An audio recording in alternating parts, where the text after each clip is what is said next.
Welcome to the MamasteFit Podcast. On this episode, we're going to be talking all about the mental preparation for birth and how can we do that, as well as the mindset practice that is not just going to help us during our birth process, but also parenthood, pregnancy, and beyond to include our children.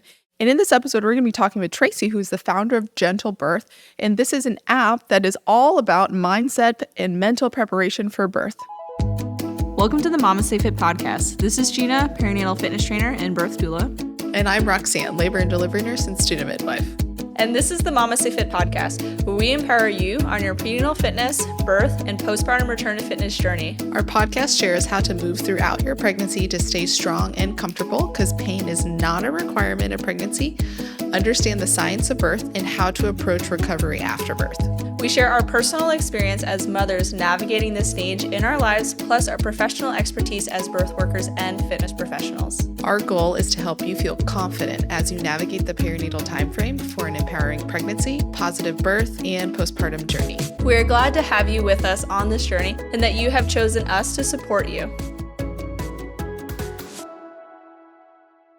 Welcome to the MamasteFit Podcast. On this episode, we have Tracy, who is the founder of GentleBirth, which is an app that has lots of meditations and guided meditations to help prepare for birth that both Gina and I utilized during our birth prep. Thank you so much for being here, Tracy.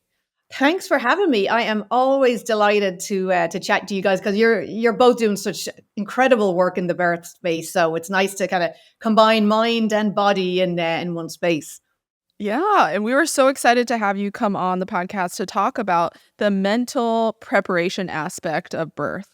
So we talk a lot in MamasteFit about like the physical preparation with fitness, as well as like all of the labor comfort techniques. And normally it's easier to show all of the physical supports like hip squeezes. What can we do like massage and all of these tools? But we don't share a ton about the mental preparation of like doing hypnobirthing and guided meditations and stuff like that. And so we're really excited to have someone like an expert to kind of come and talk to us about it.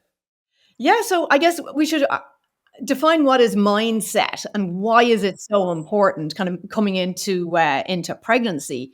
So if you think of it as being, our mindset develops over the years and it's influenced by, our parents, our family and friends. But if you think of it as almost like a collection of our beliefs, our attitudes, and thought patterns that that have kind of, become part of us over the years.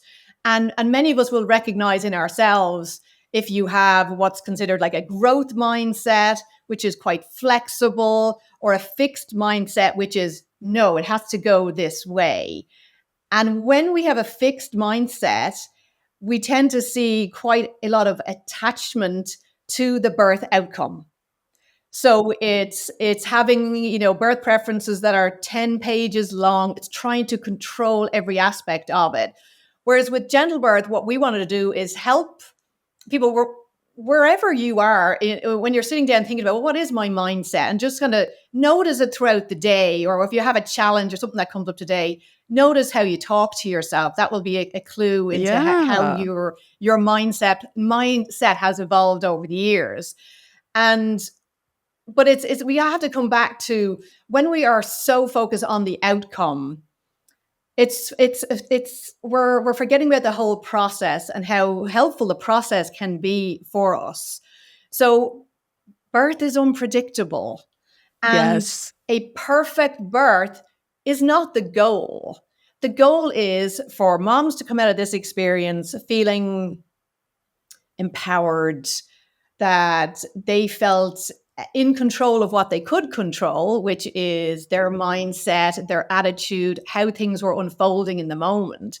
So when I'm talking to moms, I'll usually kind of, start with, and you guys know this as well from like the physical preparation. And because I always go back to kind of sports psychology, which is a big part of GentleBirth.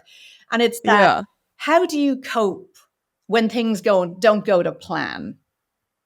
And it's building in that flexibility in birth because it is unpredictable.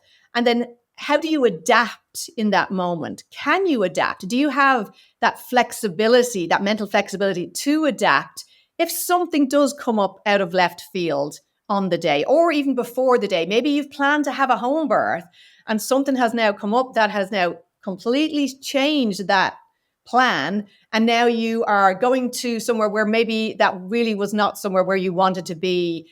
And you had intentionally, prepared for a home birth. Yeah. And understanding like these questions, like how do you adapt, will help you understand then whether you're going to spiral into fear and panic and more pain during labor, or if you're going to step into more confidence and more empowerment. So it always starts with the end result being, are we just focused on one kind of birth, or can we help moms prepare for whatever comes their way on the day and have that mental resiliency and flexibility to be able to stay present with what's happening in the moment and not believe everything we think. Our minds are just, it's a muscle, and we have to train it just like we train our body for labor. Yes, I love that you first started with like the mindset portion, because that is a huge part of the mental prep. But it's also, I've only ever heard like growth and fixed mindset when it comes to like finances and like changing your finances or like growing and entrepreneurship and stuff like that. So it was really cool to see that applied to birth, because everyone says like you want to have a growth mindset just like in all aspects of like financial, but like in birth also as well, because that fixed mindset could really have an impact when you are only focused on the goal. If your goal is to have a home birth, it's almost like it's like home birth or bust. And in some aspects, like it may not be safe any longer to be at home. But if you continue to stay, then it potentially could have some negative outcomes, because the home birth is beautiful. I fully support anyone's choice to go and deliver at home. I would love to support everybody at home. But I also am aware that sometimes things happen and we need to go to the hospital. But if we're stuck in that fixed mindset of the outcome, Yes, then that kind of also creates like negative outcomes, or like it's dangerous almost. But absolutely. I hate to use the word dangerous, but like it's a little dangerous. But I also think like sometimes even as medical providers, like the people supporting your birth can be stuck on the fixed mindset of the outcome of healthy mom, healthy baby, that we forget about the process of supporting women in labor, because that is a huge portion of birth that we're just not supporting, because we're like, oh, we need healthy mom, healthy baby, but like not for forgetting about giving them choices, helping them feel empowered, supporting them mentally. Yeah. So I think like that, I love that mindset application to birth. Well, control the controllables has like that's a mantra that we live by, and I love that. it is because it really kind of brings it down to a very kind of basic level of there is only so much I can control on the day, and everything else I have to let go of. So what can we like? What influence what you can? So okay, so if I'm preparing for labor, I can influence. I can practice my breathing. I can practice my meditation. I can practice my hypnobirthing. I can hopefully choose where I'm going to give birth, and hopefully have options. But for someone maybe who might not have options, and for maybe they have a complicated pregnancy and hospital makes sense for them, and more intervention absolutely makes sense in some cases. But it's about being able to let go of the things we cannot control, because we're in this wonderful life where so much happens around us that we have no influence on. So it's what can we control and what can we let go of. So we can control maybe our birth team, whether we'll have a doula with us, how prepared our partner is. So there is a huge amount that we really can prepare and stack the odds in our favor. And when it comes to like the mental prep, because again, like we're so focused for so long on knowledge transfer when it comes to childbirth education. So you take a class and you've learned all the facts about the stages of labor, the length of labor, relaxation, but we have to recognize that pain begins in the brain.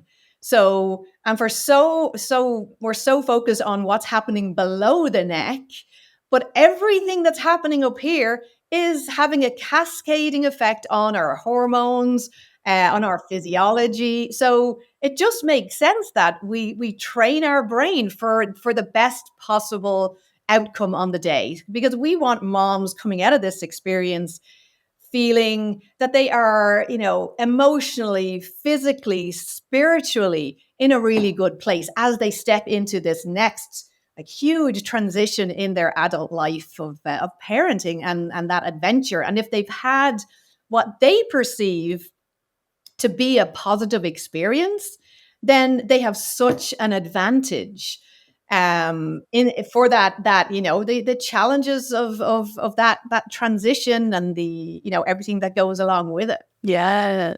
And it's not to say that gentle birth or hypnobirthing will stop, prevent everyone from having a challenging birth, but we do know that meditation is a buffer to emotional stress, and anything that we can do to regulate our emotions in labor is going to have an impact on our pain levels. And that's Yeah. in every piece of research, pain is, as what our body usually perceives when we're talking about labor, not just the physical sensations, but everything in the environment that's either making us feel empowered and safe or making us Yeah. feel unsafe. And if we feel unsafe, the body isn't just not going to work with us.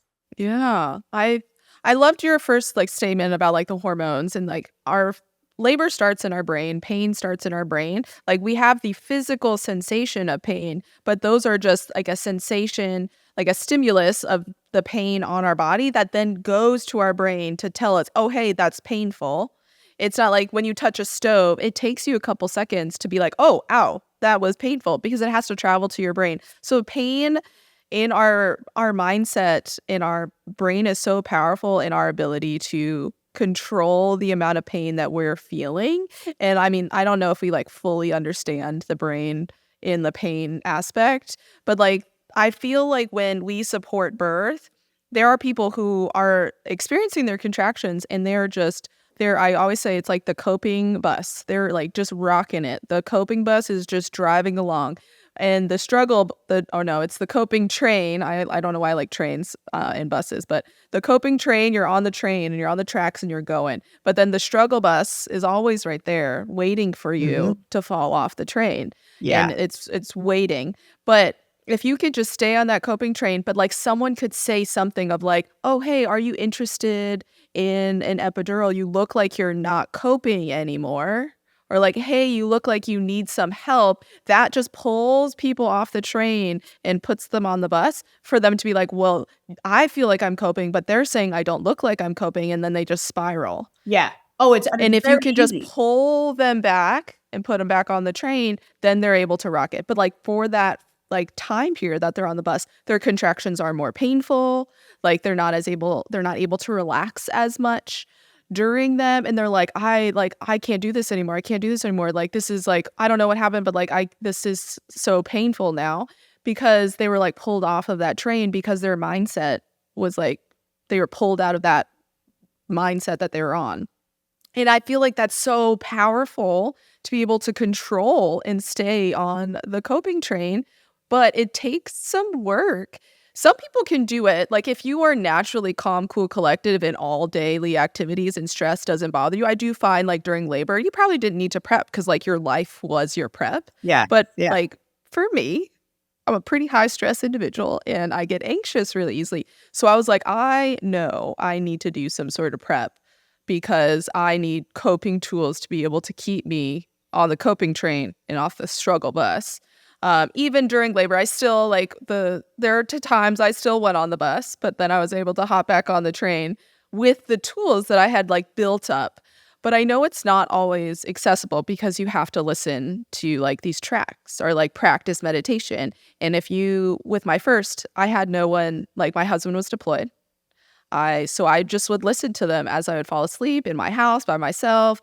I didn't have to wear headphones when I was falling asleep, because I would just play it out loud and it would just turn off when it turned off.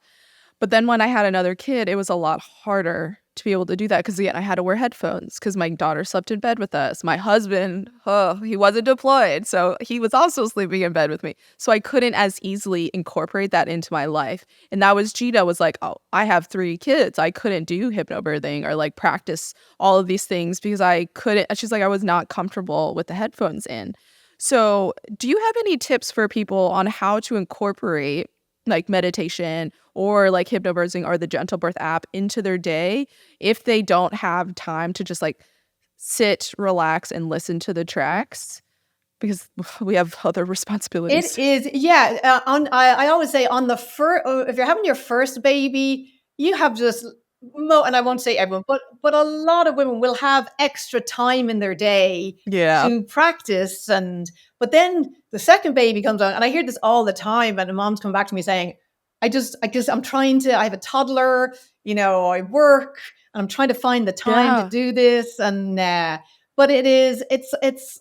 I always say it's not about. If we talk to moms about fitting in the practice, we'll always find a million excuses not to fit it in. But if we build it in, and again, it's a little kind of, it's semantics, but Oh, a it's little shift in mindset, though. build it in. So like, let's say for someone, so that for GentleBirth, we incorporate meditation practices, hypnobirthing, breathing techniques, pelvic floor exercises. There's like over 140 different training sessions within the app. So if so let's just say today I am 34 weeks and I open up my app, and it's going to give me my daily recommendation, my daily brain training. So when you're getting kind of closer to kind of the big day, you might see like, wow, that's like a full-time schedule here. I've got a lot to do today. And it's like, it's a recipe. I think of it as a recipe that I have, kind of, tweaked and curated and played around with like over, like we're coming up on our 20th anniversary. So for me, it's like that there's a recipe, and if you can follow the recipe as much as possible, it pays in so many ways. So right now, like this morning, it might say, 5 minutes of affirmations. So there's like, and I always say like, okay, so you can't do 5 minutes of affirmations before you get out of bed in the morning. Yeah. So let's do 5 minutes of affirmations. Let's set the alarm clock 5 minutes earlier. Let's do 5 minutes and there's one particular, the good morning affirmations, I think, are just relevant for anyone on the planet. And there's content as well for partners, female partners, dads as well, because they've got their own kind of stress levels happening as well. Yeah. And their preparation. So let's say 5 minutes of good morning affirmations, something that's going to influence your mindset before you even get out of the bed. So you're more likely to get out of the right side of the bed instead of the wrong side of the bed, as we say. And then there's maybe a 10-minute meditation on self-compassion. I think that is a really wonderful practice that more women should be, using for daily life, never mind birth prep, but 10-minute compassion meditation that you can do on your lunch break. And it's a nice way just to reboot, physically and mentally for 10 minutes out of your lunch break. Then maybe on the way home from work, you're going to listen to some of the driving sessions. So there's audio that is for driving as well. So they're not hypnotic, more upbeat. And again, so you're on the way home now to your toddler and you've had a busy day. So let's put something on that's going to be inspirational and get us in a more positive mindset before we walk in the door and see our family. And then in the evening time, maybe you're going to do your longer hypnobirthing, which is maybe 40 minutes, and we'll put that on as we're going to sleep. So it is achievable, it is doable, but we have to have the mindset of, oh yeah, well, I'm building this into my day, rather than trying to fitting in. We're already stressed with our schedules already being full to the brim. So let's find ways that we can incorporate the practices. And as you were asking, for someone who maybe, what other ways can they practice during the day? They can just practice simple awareness of noticing your self-talk. Notice how you talk to yourself during the day. Notice where your focus is. Is your focus on what's going right at the moment, or what's going wrong. Maybe some of the moms that are watching, prayer is their meditation. And so there's really a million ways that we can prepare mentally for birth. Meditation takes a little bit more effort. Hypnobirthing is such a beautiful relaxation tool, and helps shift beliefs that really don't serve us, but it's very passive. So you press play and you can kind of snooze through it, and I absolutely loved that part of my own birth prep. And the meditation is, though, like, it's maybe the harder portion. It's a 5-minute, maybe it's 5 minutes, and we keep them intentionally short because you're training focus. We are training ourselves to so you are very much awake, alert, and aware. So if you find yourself nodding off, then it's like, okay, well, maybe we actually need to sit in a kitchen chair so that we're not going to nod off, and we just pay attention to what our mind does when we actually sit in silence for a few minutes. So it's noticing, oh, my mind has just gone off now to think about what we're doing this weekend, or I was just thinking about that, that argument I had with my boss the other day, and this is all generating stress in the body because our mind rarely wanders off to tropical beaches. Yeah, why not though? Well, you see, that's part of like the brain. The brain is focused on threat. It's a survival mechanism. So it's not interested in the nice experiences. It's always scanning for threats and what it perceives to be a threat to us. So for, as you have that 5-minute meditation, and it's work, because you notice like a million times your mind has gone off in different directions. And then you notice, oh, look, I'm replaying something, or I'm in the future. We just bring it back to the present moment. And that's the moment of mindfulness. It's that awareness of, oh, I literally lost my train of thought here, and I've gone off road where I don't need to be going, because as you were mentioning about the trains and the buses, I think about, meditation really helps become more aware of your train of thought. So our train of thought almost always will take us to stress town. So as we start to pay more attention to what's going on up here, we start to recognize sooner, oh, I'm on the train to stress town, I'm hopping off, and I'm going to, bring my attention back to my breath, bring my attention back to how my body feels sitting in the chair, just that present moment. And then we're in that present moment. We're not engaging with that stress response. We're just breathing in this moment for this one contraction. We're not thinking about the last one or what's coming. All we're doing is this surge in this moment. And it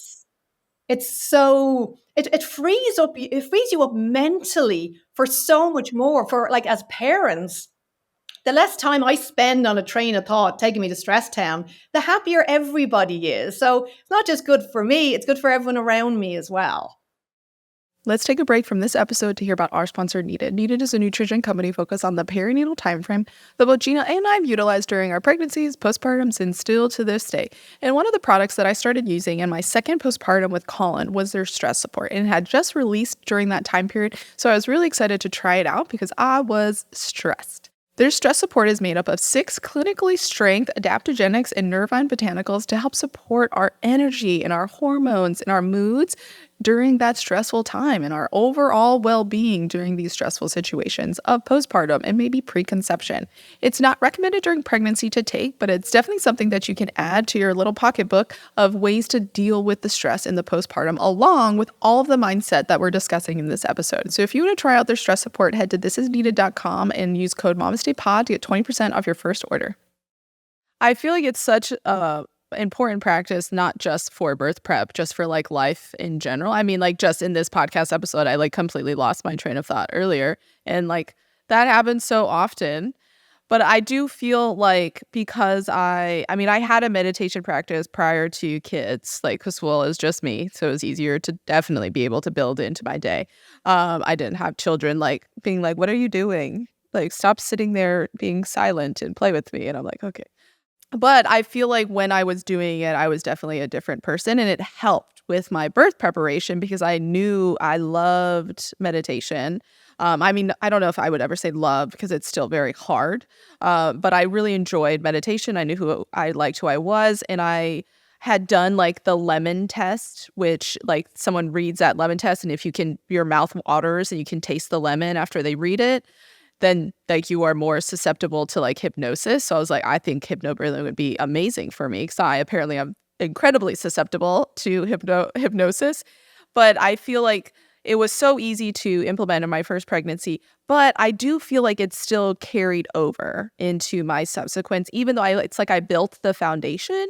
And then I like, though I wasn't able to listen to the tracks daily in my second pregnancy or even my third pregnancy, I would listen to like the GentleBirth app, like the 5 minutes in the morning or like randomly throughout the day. I'd like be able to listen to them. I do love that you have driving because that's like the biggest thing is hypnobirthing. You cannot drive because you will like, they're like, it's dangerous. Please do not listen to these tracks while driving a vehicle. You can be if you're the passenger, but not the one driving the car. And I was like, dang, that's like a majority of my day if I'm not at work is driving to and from work. But I love that you have driving ones because that is something that someone could easily implement into their day because we all drive at some point. Yeah, and other ways, like if even without ever taking out the app and like driving, even like we can like there are again ways that we can incorporate this into our daily practices. Just just being present with whatever we're doing. Yeah. So whether that is, we can be driving, we can be loading the dishwasher. Yeah. We have there's some sessions in the app that for mindful walking. So it's just mindfulness can be a way of life, not something separate from that we have to go do. Yeah. And it becomes part of that mindset. And what I really, really enjoy about, and one thing that I can't stop talking about when I talk about mindfulness and this practice is that it's, and I don't think you really appreciate it when you're having your first baby and you don't know kind of what's on the other side Yeah. because you're so focused on labor and getting through labor. But when we have, it is this huge transition that is coming up for us. If we don't have any skills in being able to regulate our emotions, then our emotions will run our lives for us, and usually not in positive ways. We're seeing at the moment with, just here in the US, there's huge amount of flux, there's huge amount of changes and uncertainty.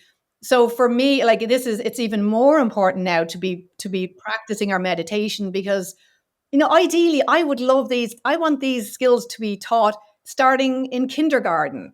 Let's help our, 4-year-olds emotionally regulate themselves because birth is, for many of us, it's our first real engagement with hospital services and maternity services, and this this huge event of labor and birth, but we're going to have other significant challenges in our lives further down the line. So that could be illness, it could be divorce, a job loss. These are all part of the human experience. Yeah. But if we don't have any tools or any skills, then we're just buffeted around by the news and everything else that's going on around us instead of being able to stay focused, stay grounded, In the present. and emotionally regulated. Because in labor, if you can't regulate your emotions, that adrenaline is flying around. It is shutting everything down. So if we can be in a space where we're focused, and I don't know if you used it in the GentleBirth app, like the one audio that everybody raves about is the labor companion. Because it is, I am literally in your ear, talking you through each surge in such a focused way that it is, and it's part of our surge timer, the contraction timer that comes along with the free with the app as well. It is focused on this, on that narrowing the focus down. So you're not listening to whatever is going on that people are talking in the room. As much as Yeah. possible, we'd like our partner to facilitate communication when we're in that deep state of labor land. Because it's about, I always say, it's the voice in your ear telling you can do this has to be louder than the voice in your head telling you can't. Yeah. Oh, I love that, because I know like words of affirmation just in general in labor is so powerful. People, like whenever we talk about it, we're like just telling someone that they're doing an amazing job and that they're so strong and you love them is so powerful. And people are always like, okay. And then every birth afterwards, they're like, oh my God, like you guys were complimenting me so much and telling me I was doing so amazing and it was so helpful. And I was like, I know. How much do you like it when someone tells you you did a good job just like outside and like daily life? Like we all love external validation, even if that's not something we like are driven by, like external validation. If someone tells you like you did an amazing job today, that still feels really good. And it It brings you does. into this like oxytocin surge. You're like, oh my God, like people appreciate me for what I'm doing. And it makes you feel good. Yeah. So that makes sense. During labor, that also feels really good. I mean, like I'm telling that to myself usually in labor, like, oh, you're amazing. You got this. Just one more contraction, like just in my own head. But like having someone tell you that, and a lot of people will listen to tracks that are like specific for like you are in labor right now. So I love that you have, I think you had told us about it, but I like completely forgot about them during labor because I was like, I want this baby out of me. And we know that when we look at the sports psychology again, like looking at, athletes and professional athletes, we know that positive self-talk improves endurance Yes. and pain tolerance. So it's Yes. like, come on, let's use the brain to our advantage on the day, because if we haven't trained it, it's going to go do what it normally does, and which is train to stress town.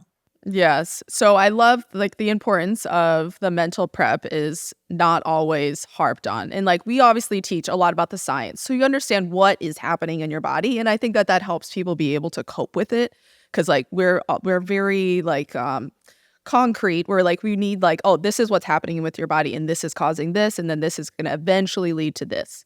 But that doesn't always help a lot of people to be like, well, I'm still in pain.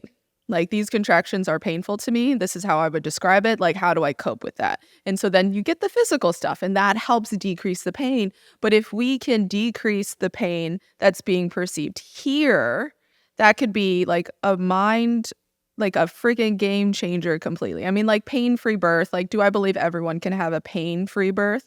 I don't know. Not all of us can. I did hypnobirthing. I'd still describe it as slightly uncomfortable, a little painful. But some people can if they can change their mindset and do all that mental like games almost in your mind to change it. Hack. It's Yeah, head hacking. it's a mind hack. Yeah, Life hack.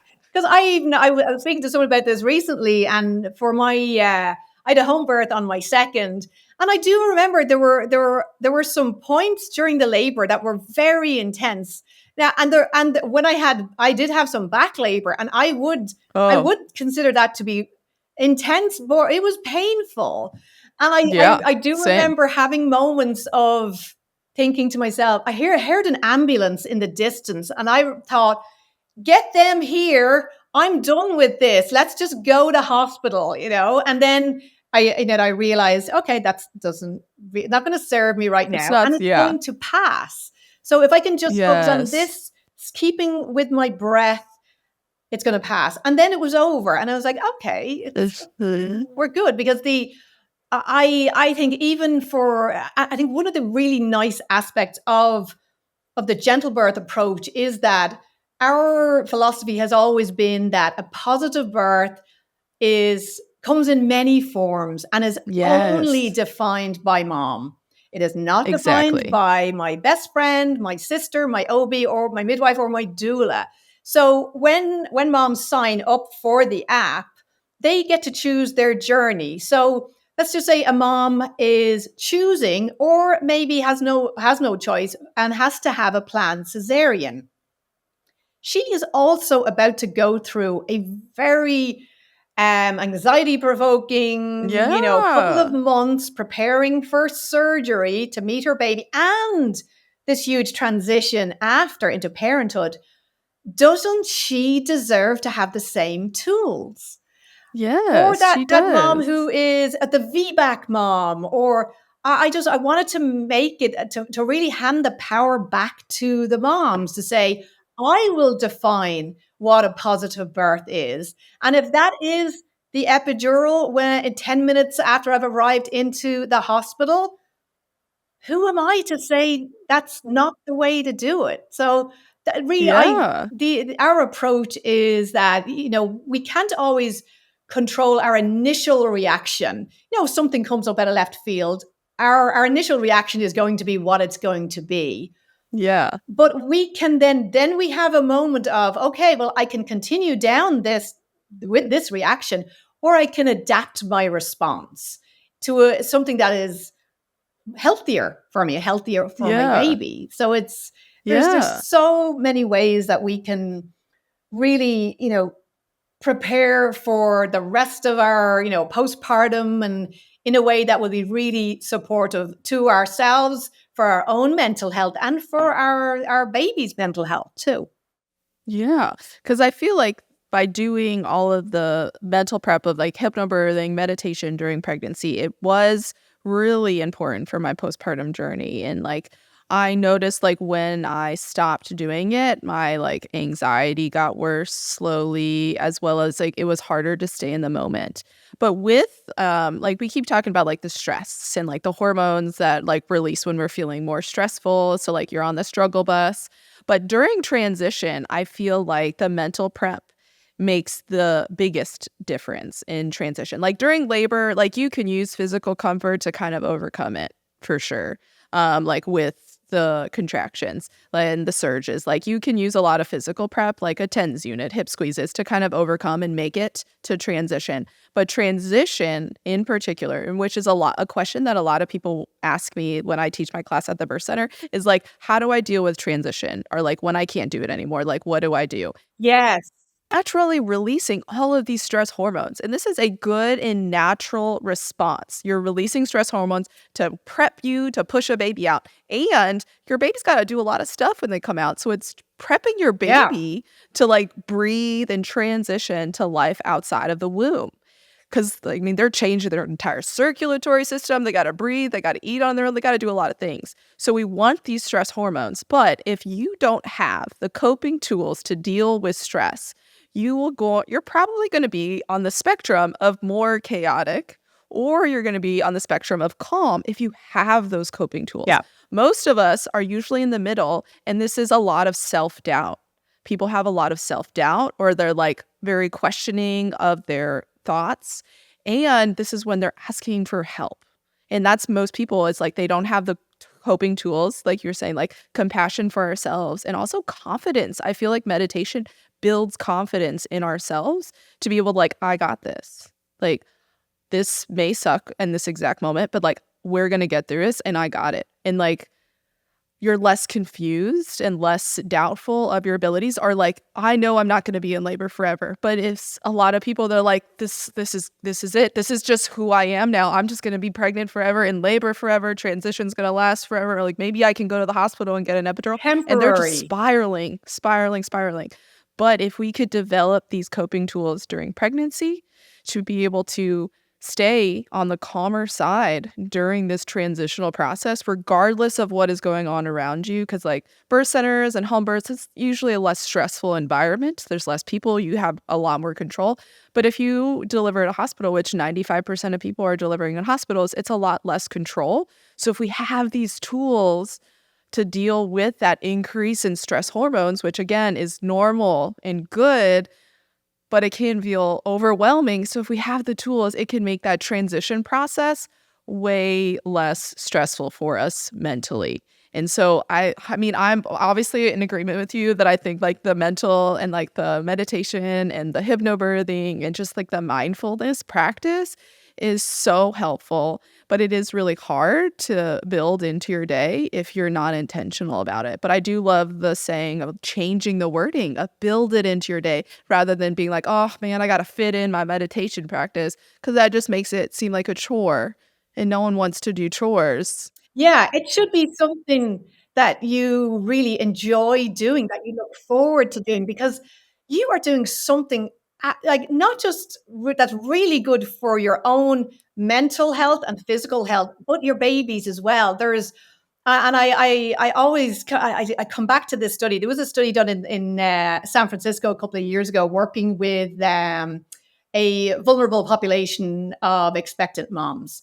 And they were given, I think it was 6 weeks worth of meditation practices. So I think it was like 15 minutes a day. So really, I mean, I'm like, because I will say, okay, spend 15 minutes less on TikTok and 15 minutes more on your practice.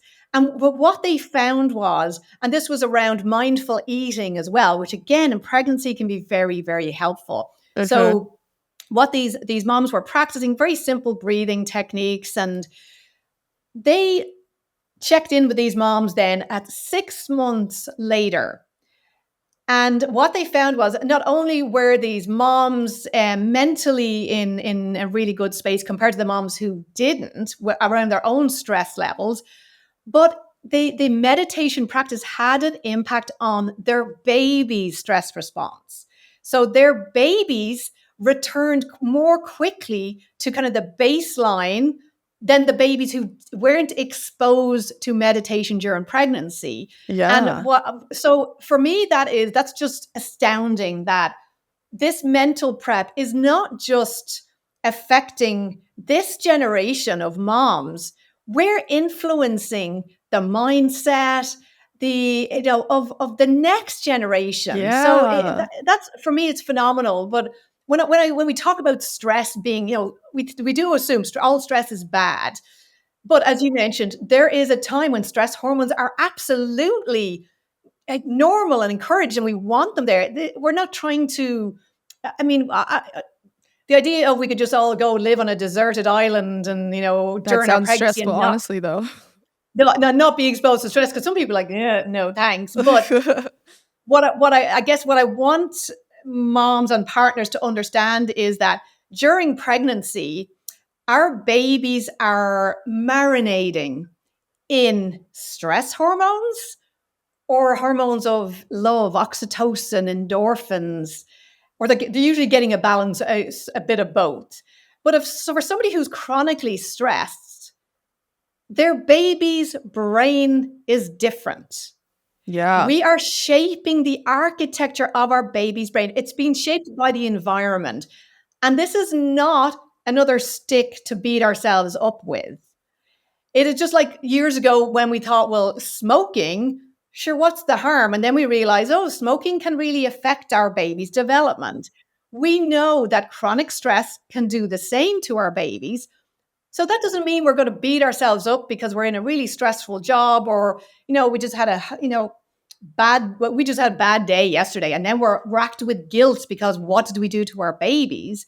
It's having that information and then realizing, okay, so stress is going to happen, but I can pay attention a little bit more closely to when I'm getting stressed, and I can shorten that stress response. But if I don't know that this stress response is really not good for me when I'm playing it over and over, it is affecting the architecture of our baby's brains, which is going to affect their stress response. And I think in today's world, I want all of our babies to be, have self-compassion, to be Yeah. resilient, to have Yeah. flexibility. And I just think we can tolerate so much more when our mindset is adaptable, and we have the knowledge to understand that, yes, there's a certain amount of stress that is natural and normal and good for us. But so many of the moms today are stuck in a stress response that has been normalized. And pregnancy can be a time of joy and connection with your body. And yes, you're going to have a changing relationship with your body, especially in postpartum. but it just can, our mindset can really influence like how we are in the world. And for Yeah. most of us, we need a little bit of help of shifting that mindset from fixed and everything has to happen this way to more adaptable, flexible, and self-compassionate. Yeah, I do think I read a similar study about like anxiety and stress during pregnancy and postpartum, that like people, like we are afraid almost to seek help for those things, so that we think it's like a normal part of life is to be anxious and stressed, but that it does affect your children, and that your children are then more likely to be more stressed and have increased levels of anxiety and depression as they get older. So that by you being like mindful of your state and getting treatment is actually really not just helping you, but also helping your children. Because I think with my second, I was incredibly like anxious, postpartum anxiety and depression. And I was just like in a dark hole, but I was just like, this is just normal. But had I like sought help, I think my son was also incredibly stressed and anxious. His like he didn't sleep well. Like I saw the difference between him as a baby when I wasn't getting help, and then with my third, I was like seeking therapy, had more coping techniques, and I did have a lot more support, but like I was being proactive with my anxiety, and she is like she had definitely a different like newborn life for the first year of her life compared to my son. And like I'm obviously going to have some guilt about it, because like had I had sought help, like he could potentially have had a different first year, but like it's in the past. I have to let it go and just be better from like now on, and be like more present and work on myself, so that he can now have a better childhood from now on. And I think that a lot of people then like get caught up in their past of like, oh man, like I've ruined them because I didn't know, and like spiral. But if we can, again, mindfulness, stay in the present, like like that was in the past, let it go, just focus on now, and then like this will make the future better. So like And that self-compassion. exactly, Self-compassion is yeah, just, it is such a core part of our approach, that we're, we're done beating ourselves up anymore. There are, we can forgive ourselves for, what we didn't know, and accept exactly. that we were a different place. And but that self-compassion for me, for new moms in particular, especially like coming into breastfeeding, that, and again, it's a kind of tied into mindset, is that the understanding of, I do not need to believe my thoughts in the first couple of weeks of breastfeeding, because our Yeah. mind is going to take us in a direction generally that is not going to be supportive of our parenting goals. Yeah. So I always joke, the double hip squeeze is a brilliant tool to have in your toolkit, but it is not going to help you at 3 a.m. when you're trying to get your baby to latch and your partner is asleep and you're thinking, is this my life? It's that having that self-compassion, that and that noticing your self-talk at 4 a.m.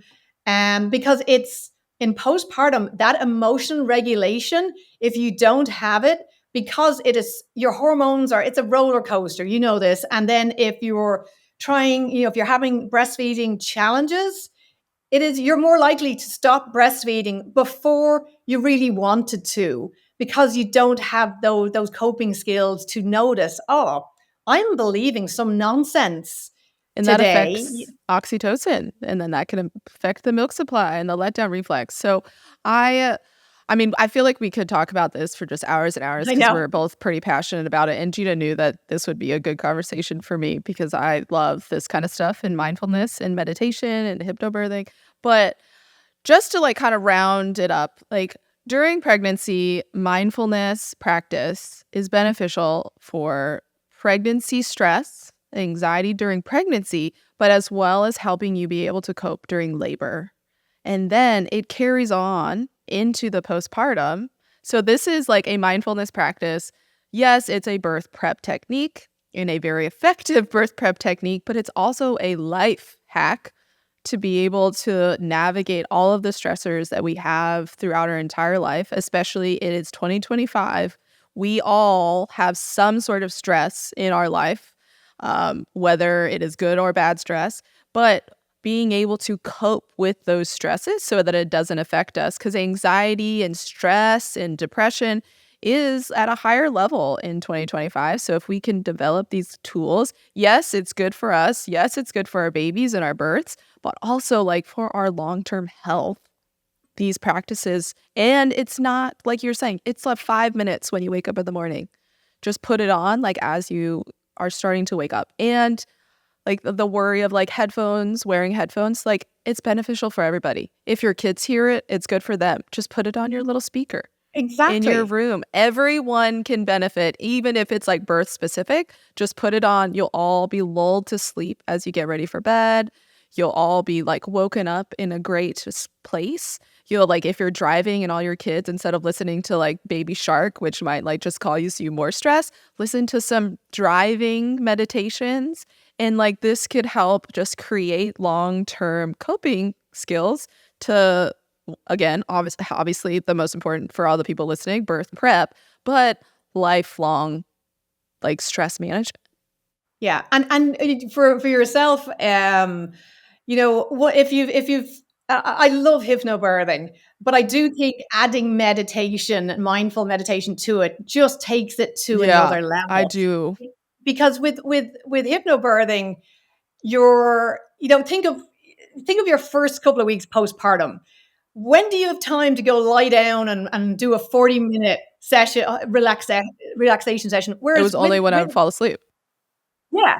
So you don't have the headspace for it. But when we're practicing mindfulness, you will have a gazillion opportunities to practice mindfulness with your baby every single day. Yeah. You're going to change a million diapers. Why not do it mindfully? Why not connect with your baby in a different way? Because it is mind numbing changing diapers all day. And if you're at home and maybe you don't have, and you're a new mom and you're feeling isolated, we know that self-compassion reduces feelings of loneliness. So even just offering yourself some self-compassion, being present when we change the million diaper today, when sitting and just when we're nursing our baby, just feeling our breath, noticing our baby's expressions, keeping our focus in the moment. But it's not like we're all these Zen experts that are Yeah. just sitting chanting all day. We're humans. We're gonna have Yeah. moments when this is really tough, when we lose our temper. And I think again that self-compassion should be the first thing we reach for when we feel like we've fallen off the bandwagon a little bit, because beating ourselves up is wasted energy. That loving approach to ourselves will make such a difference, and is a great example, I think, to set for our kids. Yeah, I love that, because I mean, self-compassion, just a side note, is like loving our bodies as they are after having babies. Like you don't want to look in the mirror and be like, oh man, I wish I like didn't have this here, because your children hear that, especially our daughters, and they see that and they're like, oh, I should look a different way. I should try to look this specific way because that'll make me love myself more. When that's not what matters. It's the self-compassion that we have inside that matters. And again, we could talk about this for forever, but do you have like one last like piece of advice or tip for someone who is preparing for pregnancy or birth or just like motherhood in general that you would like to give to our listeners? I guess for anyone who's listening or watching and is feeling overwhelmed by everything we've just covered, like how stress can be bad for you and it changes your baby's brain, for today, all I want you to do is just notice. Just notice where your mind goes. Does it go to places that are going to be supportive of a positive birth, or is it going to places that is not supportive? We have another kind of mantra that I think it would be really helpful especially for anyone. This is the first time hearing about hypnobirthing or GentleBirth. Yeah. That ask yourself, when you're on social media today, I'm not saying give up social media, but I'm asking you to be a little bit more mindful when you're on social media. Ask yourself, is the video or account or birth story I'm about to read or watch or listen to, is it going to make me more excited about my baby's birth or more anxious? And then you have the power to decide. If you might just say, well, I'll try it for a few minutes. And if you start to feel that anxiety creeping in, change the channel. Keep scrolling. Yeah, I love that because, yeah, social media can really increase a lot of anxiety sometimes, I feel. Yes. It's because there's a lot of Yeah. wide ends of the spectrum. So I love that advice. And thank you again, Tracy, for coming onto the podcast to talk all about mindset, not just for birth, but like life in general. I feel like that like little tidbit and like just shift and all the little shifts that you like kind of recommended to make it like, not, again, not a chore, but something that we can build into our life to make like our entire life better is so nice. So where can our listeners learn more from you and also about the GentleBirth app? Yeah, so they can download the GentleBirth app from the App Store or the Google Play Store. They go to gentlebirth.app. You'll see everything that's kind of available and more information about the program. And then I have just recently launched a new program that is mindful breastfeeding program. So it is taking kind of everything that I've learned about preparing for birth and that emotional regulation and put it into a breastfeeding program. So, and it's $49 for 6 hours of video content and includes Nancy Moorbacker's laid back positioning and starter positions, which is so important for, especially for first time moms, because we can almost eliminate most of that expected nipple pain if we lay back with our babies and use biological nurturing rather than the mechanics of 20 different prescriptive, nose to nipple, chin, and all of this. That is so confusing in the first few days of breastfeeding, and help moms again get off to a good start and recognize when they're on that train of thought to stress town, so that they can get help and hopefully reach their breastfeeding goals with a lot more self-compassion and grace. Right. I mean, Gina and I both use the app, maybe not as much as we could have, but definitely loved the app, and we recommend it to everybody that like reaches out about hypnobirthing and meditation. So if you guys want to check it out, we recommend it ourselves. And thank you again, Tracy, for coming on the podcast. This was so fun. Thanks, Roxanne. It was lovely to chat to you because we haven't connected before. I talked to Gina many times, and it was lovely to meet the other partner in crime for MamasteFit. The other half. Thank you. My name is Danielle, and I'm grateful for the MamasteFit postnatal programming because it helped me heal my body and mind after both of my pregnancies. I was able to come back stronger than ever before, and I really love how they build up from the basic building blocks all the way up to personal records. Thank you so much for listening to this episode. I hope you enjoyed it as much as I enjoyed recording it with Tracy. This is one of the things that I really considered and practiced in my own birth preparation, especially with my first. And it's something that I really probably need to implement into my daily life currently. So if you want to check out the GentleBirth app, it's something that Gina and I both really liked during our birth preparation. And it has so many fun features within it. And it's kind of only $4.99 for some apps, but it's also, if you have Medicaid, it's covered by Medicaid, so you can get it for free. So a really great resource for you to check out if you're preparing for birth or just like in the throes of parenthood and wanting to try it out. If you're pregnant and looking for more support, check out our childbirth education course, which breaks down the science of labor and birth to make it a little bit less scary and intimidating so we can cope with labor a lot easier. We also discuss different labor techniques, so labor support, labor positions, and as well as labor comfort options. So these are all different things that we can utilize to help make our birth more empowering, and so that we understand the options available to us to be able to make different choices during our birth, as it takes maybe different roads than we originally planned. We also have our prenatal and postpartum fitness programs. Our prenatal program is designed to help keep you strong and pain-free throughout pregnancy to prepare our bodies for birth and postpartum. And it comes in two main formats. We have our list-based format and then our on-demand format. Our list base is just a list of exercise with demo videos that you can work through at your own pace, and it comes in a full-length version and a mini version. And then our on-demand version is a video that you watch and follow along with us and you work out at the same time. So both of these options are available in a bundle with our childbirth education course as well for an additional savings. And then our postpartum prep is a fitness to help return back to the sports that you once enjoyed, to include just general fitness and weightlifting, running, Olympic weightlifting, and then a return to duty for our military members. And you can check out all of those things on our website at MamasteFit.com and then use code STORY10 to get an additional 10% off.